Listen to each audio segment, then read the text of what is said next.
શાસ્ત્રકાર એમ કે ભોજન પૂર્ણ થાય પછી છાશ પીવી જોઈએ. જમ્યા પછી બહુ પાણી ન પીવાય. ડોક્ટર સાહેબને ખબર હશે, બરાબર ને? ગયા જમ્યા પછી પાણી ન પીવાય, પણ વચ્ચે પાણી પીવાય. મારા ભટ્ટજી ભગવાનને જમાડે ને કે તમે ભગવાનને જમાડો. પ્રાણાય સ્વાહા, અપાનાય સ્વાહા, વ્યાનાય સ્વાહા, ઉદાનાય સમાનાય સ્વાહા. પછી કે મધ્યે તોયમ સમર્પયામી. તોયમ એટલે પાણી. એક વખત પાણી મૂકો ભગવાનને પીવા માટે. એમ જમતા જમતા વચ્ચે પાણી પીવું જોઈએ. છેલ્લે પાણી ના પીવાય બહુ. વિષમ વારી એ વિષ બની, વારી એટલે પાણી, એ વિષ બની જાય. પણ શું પીવું જોઈએ? છાશ પીવી જોઈએ. અને તક્રમ શક્રસ્ય દુર્લભમ.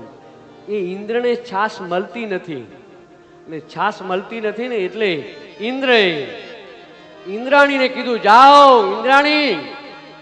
ક્યાં? ગોકુળમાં નંદ બાવાને ત્યાં જાઓ, અને ત્યાં જઈ અને નંદરાણીને કીધું છાશ આપે. અને ઇન્દ્રાણી છાશ લેવા આવે તે નંદરાણી એમ કે એમ છાશ ન મળ્યો.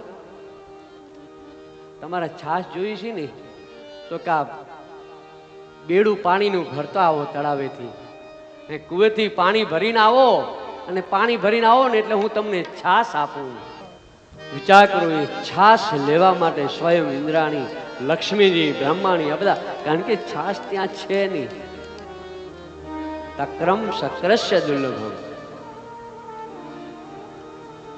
આપણો આ આશ્રમ બહુ સારો છે, બાકી ઘણી જગ્યાએ છાશ ન મળ્યો. આપણા આશ્રમ તો છાશ જેટલી પીવી હોય એટલી.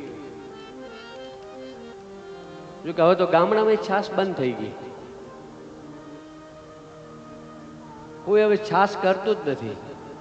દૂધ આવે બધું ડેરીમાં, જેટલું હોય એટલું, થોડું રાખે નહીં. આ ઘરના છોકરાઓ ના પીએ. 10 વાગે જો મહેમાન ગયા હોય તો ડેરી જવું પડે, કાં તો થેલી લાવવી પડે.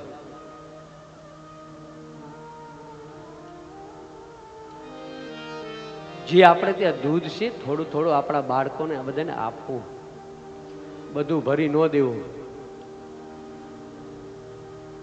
થોડી છાશ કરવી, એ માખણ, એ ઘી, છોકરાઓને ઘી ના બધું ખવડાવવું. હવે તો છોકરીઓને ઘી ખાતા જ નથી. લો 2 રોટલી તો બહુ થઈ ગઈ કિલો. પહેલા તો ઘી ખાતા. ઋણમ કૃત્વા ઘૃતમ પીબે. દેવું કરીને ઘી પીવું જોઈએ, આવું શાસ્ત્ર કહે છે. ઋણમ કૃત્વા ઘૃતમ પીબે. દેવું કરીને ઘી. હવે તો ઘી ભાવ 2 ગાયો રાખીને કઈ દૂધ. અને ઘણા એવા હોય દૂધ લઈ આવે, ટબુડી. એક ટબુડી જોઈ છે ને, ગામડા છે ને ખબર, લોટાની દીકરી એટલે ટબુડી.